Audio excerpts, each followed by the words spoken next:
भारत सरकार ने पद्म अवार्डों की घोषणा की है और ये अवार्ड छत्तीसगढ़ के लिए भी बड़े खुशनुमा दिन लेकर आया है और बस्तर जो क्षेत्र है उसके लिए भी बड़ा ये गौरव का दिन है, क्योंकि बस्तर में नक्सलवाद से जूझते हुए क्षेत्र में काम करने वाले दो ऐसे समाज सेवियों को ये अवार्ड मिला है।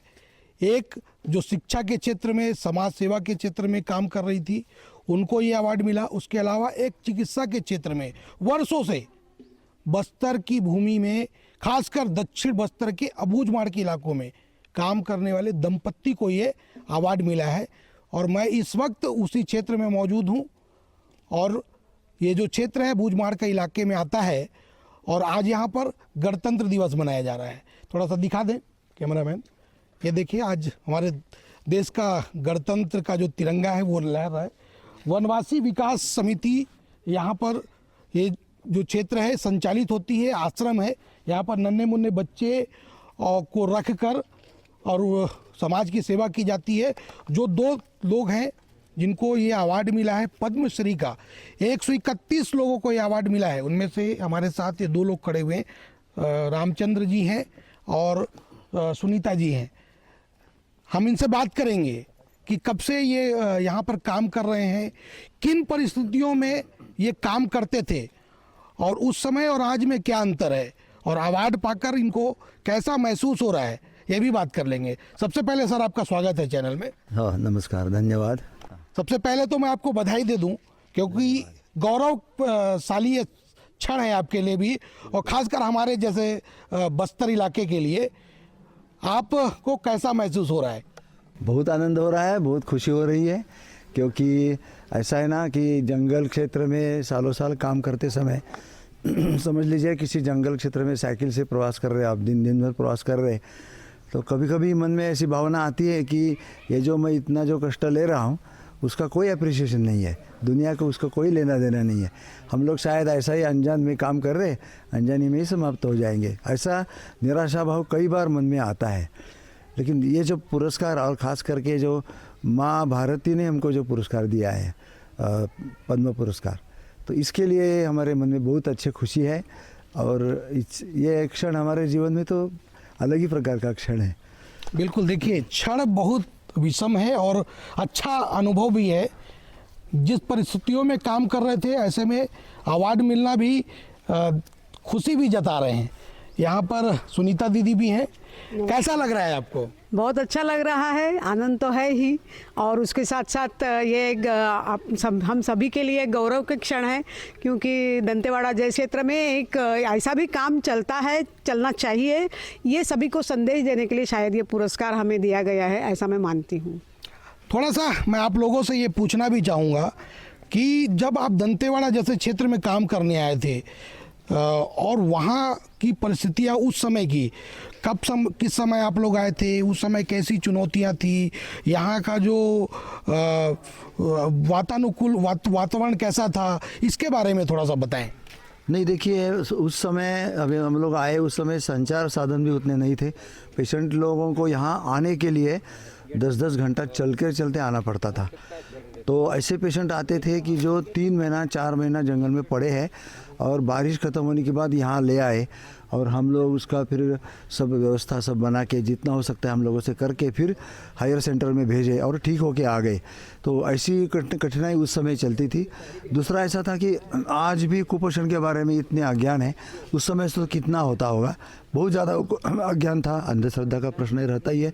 तो ये सब चुनौतियों में भी हम लोग काम करने के लिए इसलिए कार्यरत रहे कि जितनी चुनौतियाँ आती है उतना आदमी को उसका आनंद भी मिलता है, कि ज़्यादा कठिनाई आई और सफलता पाए तो उसका आनंद भी आता है। वैसा हमको आनंद मिल रहा था वो। और आज भी हम लोग कुपोषण के लिए जो काम कर रहे उसमें हमको चैलेंज है ही, क्योंकि कुपोषण की समस्या ये खुद बच्चों के माँ पिता को समस्या के बारे में कोई पता नहीं, माने उनको ये संकट आया है ये भी पता नहीं है। हम लोग उनको संकट से दूर करेंगे वो भी उनको पता नहीं चलता है, तो वो सहजता से लेते हैं। तो ये अज्ञान जो है और कुपोषण ये भयंकर चीज़ है। यहाँ के बच्चों के लिए 2 शत्रु बहुत बड़े हैं, एक है कुपोषण, दूसरा है मलेरिया। तो दोनों से बचाना ये बहुत ज़रूरी काम है, वो हम लोग अभी कर रहे हैं। और काफ़ी कठिनाई से हम लोग अबुझमाड़, खास करके अबुझमाड़ में तो पैदल या साइकिल से ही जाना, कार्यकर्ता जाते थे, 10 दिन घूम के आते थे महिला कार्यकर्ता, आने के बाद यहाँ बीमार हो जाते थे, फिर उनका इलाज चलता था। इतना कठिन क्षेत्र में काम करना ये वास्तव में एक परीक्षा ही थी उस समय। लेकिन हम लोग, हमारे साथ जितने भी कल्याण आश्रम के कार्यकर्ता थे, सब लोगों ने ये चैलेंज ले लिया उस समय और बड़ी सहजता से ले लिया। वो उस समय लगता भी नहीं था कि हम लोग कोई चैलेंज को फेस कर रहे। आज लगता है कि हम कैसे, अरे जंगल में साइकिल से जा रहा हूँ मैं और कोई भालू आ गया, कोई जंगली सुअर आ गया, शेर आ गया, तो क्या करूँगा मैं, कुछ समझ में नहीं आता। करते थे हम लोग, लेकिन आज पता चलता है कि वो करते समय कितनी कठिनाई हो रही थी। लेकिन उस समय वो एक प्रकार का जुनून था, वो जुनून ने हम करते गए हम लोग। और वनवासी समाज की जो इतने संकटों के बावजूद भी उस समाज की जो जीवन निष्ठा है वो अपने को प्रेरित करती है कि भाई इतने संकट है तो हम शहर का आदमी तो 2 दिन में हार जाएगा, लेकिन वो सालों साल हारते नहीं है, उसी में रहते, काम करते रहते, सहनशीलता है, वो अपने को प्रेरणा देता है। बस्तर ही क्यों चुना आपने? क्योंकि बस्तर तो नक्सलिज्म यहाँ पे था ही, अशिक्षा भी थी, और यहाँ पर सबसे बड़ा बात की लैंग्वेज भी नहीं आता था। उस समय आप लोग कैसे यहाँ पे सरवाइव कर किए? नहीं, बस्तर इसलिए चुना क्योंकि वो बहुत चैलेंजिंग क्षेत्र है और वहाँ पर जाना चाहिए सामाजिक कार्यकर्ताओं ने, और वहाँ के समाज को अपनापन, प्रेम देके हमारी भारत माँ से जोड़ना चाहिए। ये सभी बातें हमसे होती थी। हम लोग जब, मैं तो एक छात्र संगठन से भी जुड़ी थी उस समय, कॉलेज के समय, तो ये सभी बातें हम पहले से सुनते आ रहे हैं। मैं महाराष्ट्र में भी कल्याण आश्रम का काम करती थी, तो स्वाभाविक रूप से एक मन में बैठा था कि सही में ऐसे एक चैलेंजिंग क्षेत्र में जाएंगे। यहाँ आने के बाद फिर आपने जो कहा कि जैसे भाषा का एक मुख्य विषय था, लेकिन मेरे साथ जो दीदी लोग काम करते थे उस समय, हम लोग आने के पहले भी वो 3-4 साल से कुछ यहाँ पर थे, 8-10, 18 से 22 उम्र की युवतियाँ थी, तो उनके साथ रहते रहते फिर छात्रावास जब चालू किया छोटे बच्चों का, लड़कियों का कन्या छात्रावास, तब असली मेरी परीक्षा हो गई, क्योंकि वो बच्चों के साथ उनको हिंदी तो बिल्कुल ही नहीं आती थी। तो उनसे मैं हंसते खेलते जो गोंडी सीख गई, तो वो आज तक भूली नहीं हूँ। और मुझे एकदम अच्छा लगता है भाषा बोलने में भी, और गर्व से मैं ये कह सकती हूँ कि मैं भी बोलती हूँ कि मैं कोई तो हूँ, मतलब मैं भी गोंड हूँ, ऐसा ही मैं मानती हूँ यहाँ आके। मतलब यहाँ पर आकर आप यहीं के हो गए हैं? हाँ, बिल्कुल, कुल मिला के। और उसी का नतीजा है कि देश के सर्वोच्च पुरस्कारों में से पद्मश्री पुरस्कार से आप लोगों को नवाजा गया है। थोड़ा सा बताइए कि जब आप, अभी डॉक्टर साहब बता रहे थे कि हम अबूझमाड़ में जाते थे, जंगली जानवरों का भी खतरा रहता था, जिस जगह पे है यहाँ पर नक्सली भी रहते थे, तो क्या नक्सलियों ने कभी आप लोगों को इन ऐसे कामों के लिए रोका क्या?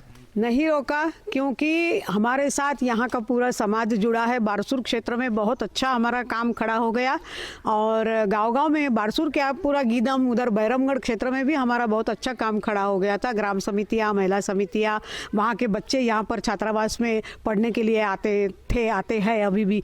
तो उसके कारण से गाँव-गाँव में मालूम था कि भाई यहाँ तो इनका सेवा का काम है, अच्छा काम है, हमारे भलाई के लिए है। तो उन्हीं लोग हमारे लिए खड़े होते थे कि भाई इनको कुछ नहीं करना है, ये आएंगे, इनको जो बताना है करेंगे, अगर मेडिकल कैंप लगाना है या और कुछ करना है तो वो करेंगे, हमारे अच्छाई के लिए कर रहे हैं, इसलिए हमको कभी विरोध नहीं हुआ।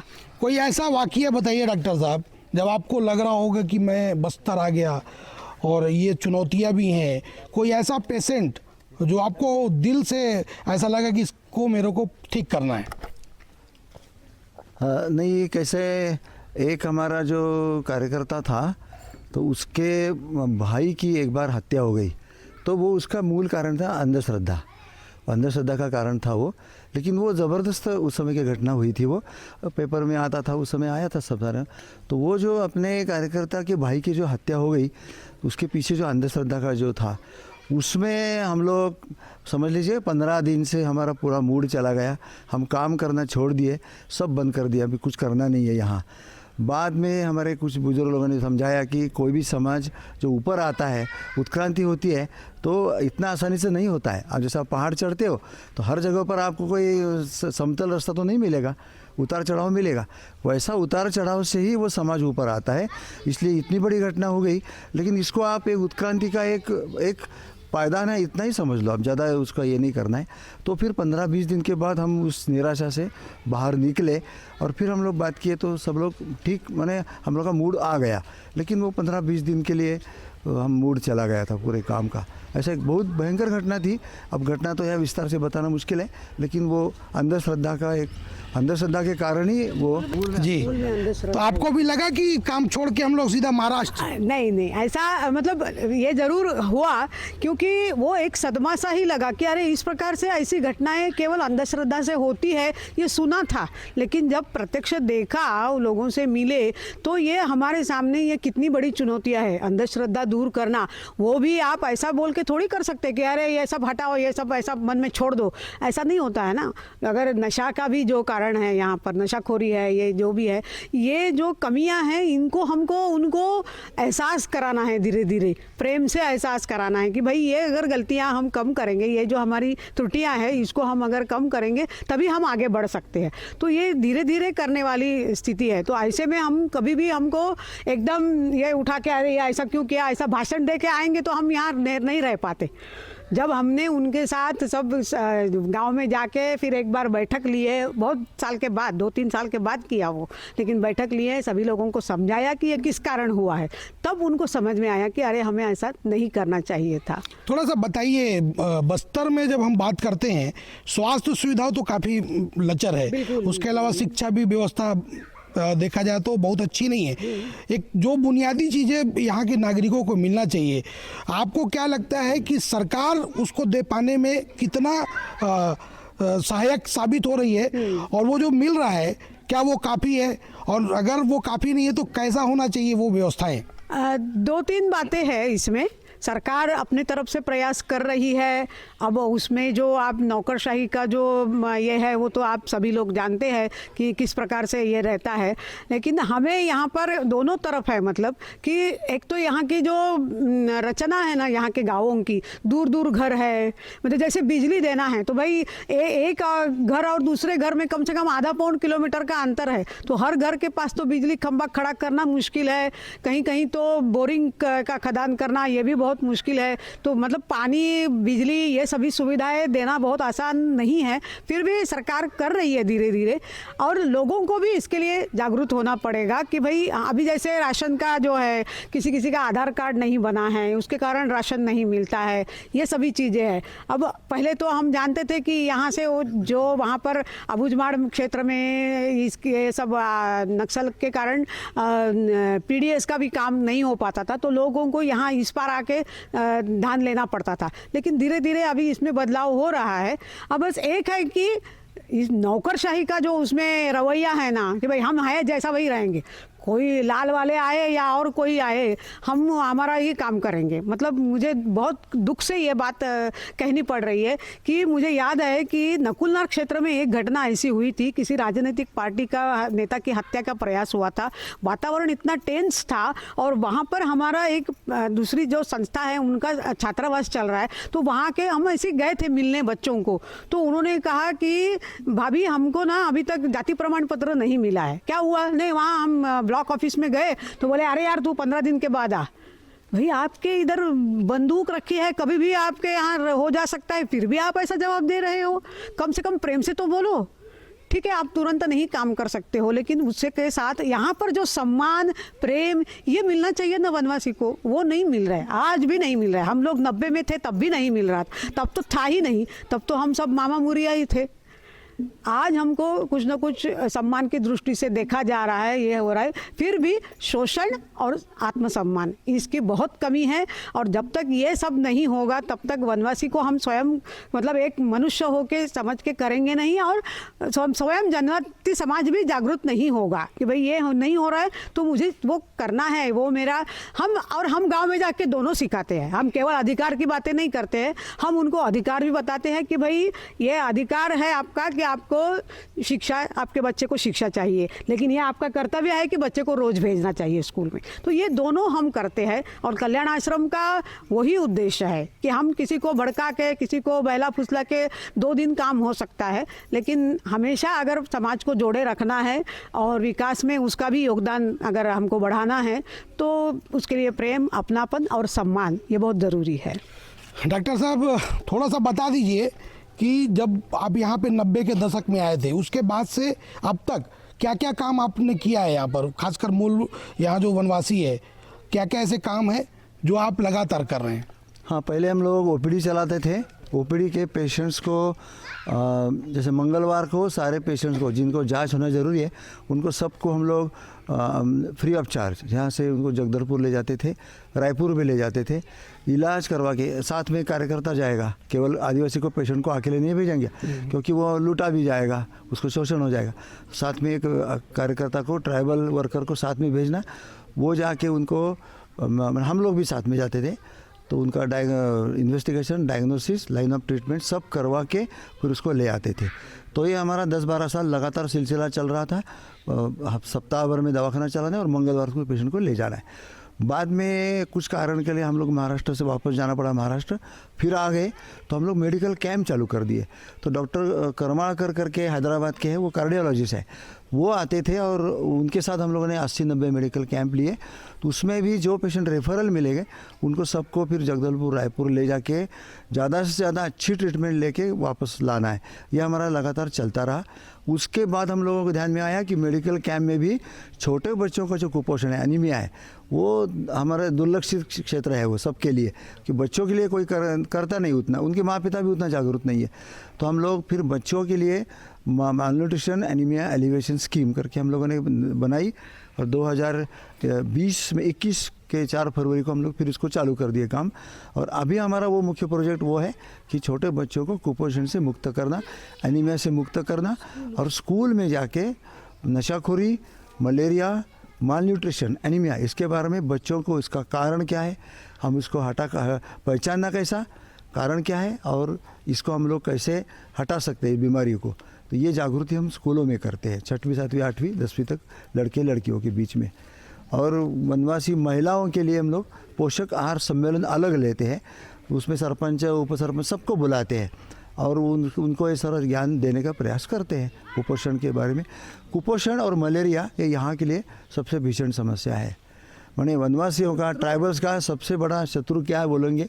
तो अब हम जुड़ रहे हैं दंतेवाड़ा की बोधरी ताती के साथ, और जैसा कि आपको मैंने बताया कि दंतेवाड़ा से 2 लोगों को सम्मान मिला है, पद्मश्री मिला है। उनमें से बोधरी ताती जी हैं, समाज सेविका हैं और 4 दशक से ये दंतेवाड़ा सुदूर इलाके में सेवा दे रही हैं। वनांचल जनजाति के लोगों को घोर नक्सल प्रभावित इलाके में चुनौतियों के बीच में किस तरह सेवा दी, कैसे ये पदक मिला, कितनी खुशी है, इन सब चीज़ों पर हम दीदी से बात करेंगे। सबसे पहले दीदी, आपको पदक मिलने की चैनल की ओर से आपको बहुत बहुत शुभकामनाएं। आपको धन्यवाद है भैया। तो कैसा ये सफ़र था, कितनी चुनौतियां मिली हैं, इसके बारे में थोड़ा सा हमारे दर्शकों को बताएं। ये तो पदक तो लगभग मेरे को 22 तक मिला है। 22 में से ये 23वां है जी। तो ये अलग अलग क्षेत्र का काम किया मिला है। एक तो मिला है कि सबसे पहले मिनी माता पुरस्कार का महिला उत्थान के लिए मिला है जी। और फिर उसके बाद आपका पर्यावरण है, समरसता है, और जो जड़ी बूटी हम लोगों को जानकारी देते हैं उसका डॉक्टर को उपाधि मिला है। तो इस प्रकार सब कुल मिला करके 22वां मिला है। और मैं तो सुदूर इलाका में ज़्यादा करके मैं काम करती हूँ। जब भी मैं गांव में गई तो परिस्थिति देख कर उसके अनुसार हमने काम शुरू किया। सबसे पहले तो शिक्षा के संबंधित में काम किए, और शिक्षा के 1986 में हमारे गांव के अंदर गांव कोई पढ़ना नहीं चाहते थे, महिलाएं सामने आके सबके साथ मिल के बात करना नहीं चाहते थे। हमने सबसे पहले सोचे कि चलो शिक्षा एक ऐसा महत्व है कि जो महिलाओं को स्वावलंबन करने का, आत्मनिर्भर करने के लिए एक माध्यम है। हमने शिक्षा का शुरू किए, और शिक्षा का एक ऐसा है कि 15 साल से 22-23 साल के 35 साल के बहनों को हमने ला करके, कभी स्कूल नहीं गए ऐसी बहनों को साक्षरता बनाए, 5वीं 8वीं ऐसा करके लगभग 500 42 बहनों का साक्षरता बनाए और उन्हीं में से सारे बहनें काम करने के लिए हमको साथ दिए और अभी तक भी उन्हीं के माध्यम से हम सब मिल कर के काम में लगे हुए हैं।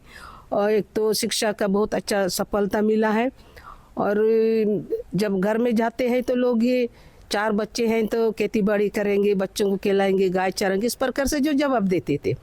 आज ये ऐसा क्षेत्र नहीं रहा कि अंदर अंदर गांव से ये जो परिवर्तन हुआ है, हम गांव में जा कर के इसका प्रचार किए, उनके साथ उठना बैठना किए, वातावरण पूरा बनाए तो साक्षरता में बहुत अच्छा मिला है अभी। और एक तो पर्यावरण है, आप जान रहे हैं कि पर्यावरण ऐसा है कि स्वच्छता लाने के लिए उनके बीच में जाके पर्यावरण का चर्चा करना, साफ सफाई करना, पानी का सब उबाल के पीना, झरना से पानी ला के पीते थे उस समय, वो सब परिवर्तन लाया है और पर्यावरण का बहुत अच्छा सफल मिला। कितने समय से और कब से ये समाज सेवा में आप काम कर रहे हैं? तो इसका 1984 में मैं 15 साल की थी, तब सेवा काम के लिए मैं निकली हूँ, तब से मैं काम में लगी हूँ।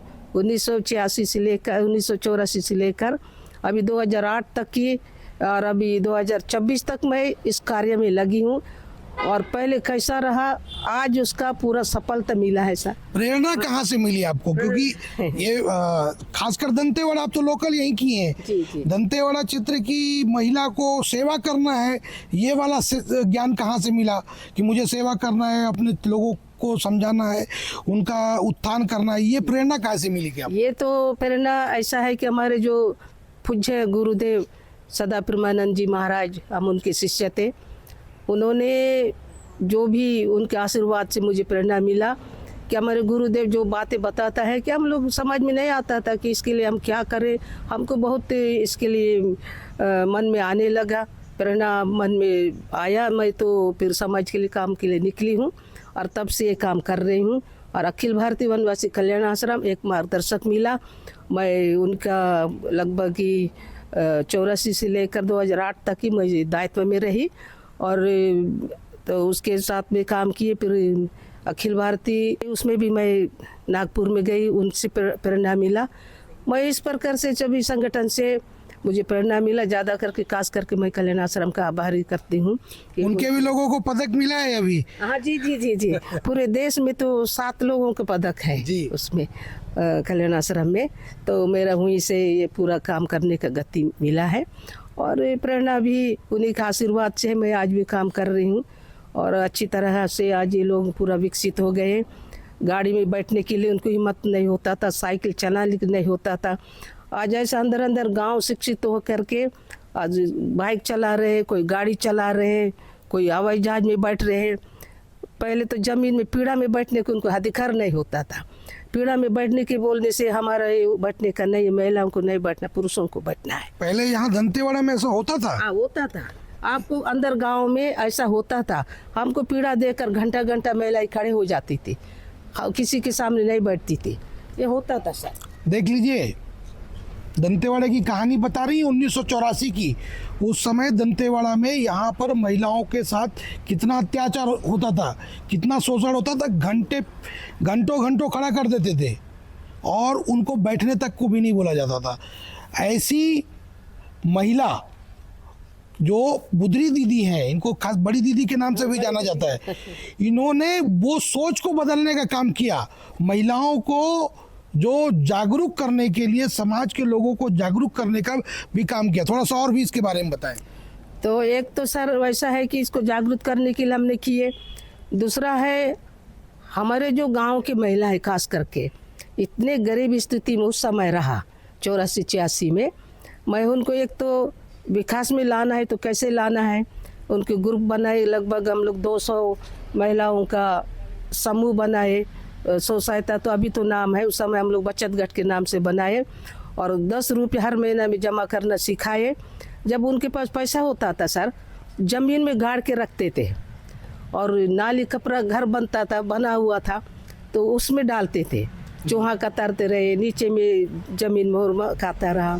तो इस प्रकार उनको सबको हम एक करके 20 रुपया 10 रुपये जमा करना, बैंक में खाता खोलने के लिए हमने आर्थिक स्थिति को सुधारने के लिए, स्वावलंबन के लिए हमने बैंक तक ले गए। उन्होंने विश्वास उनको बहुत दिलाना पड़ा।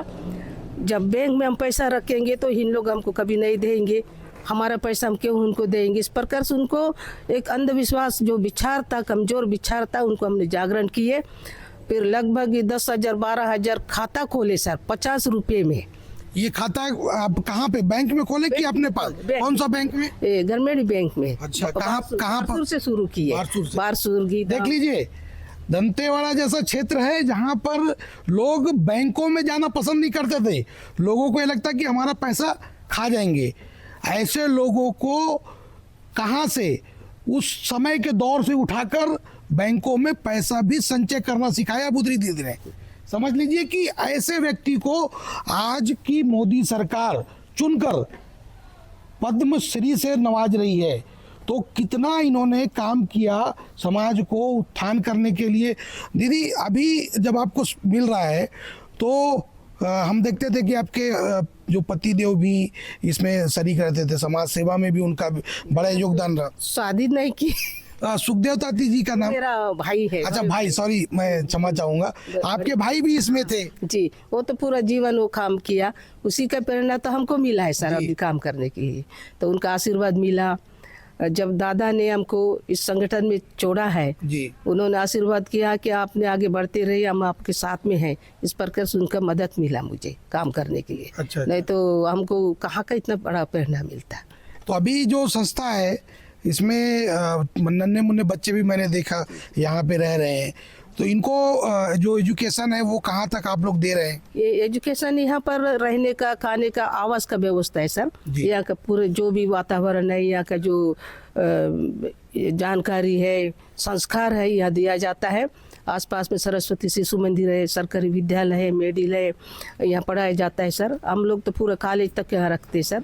अभी 2013 से शुरू हो गया, अभी कॉलेज में इस साल पहला प्रवेश किए बहने लोग यहाँ का।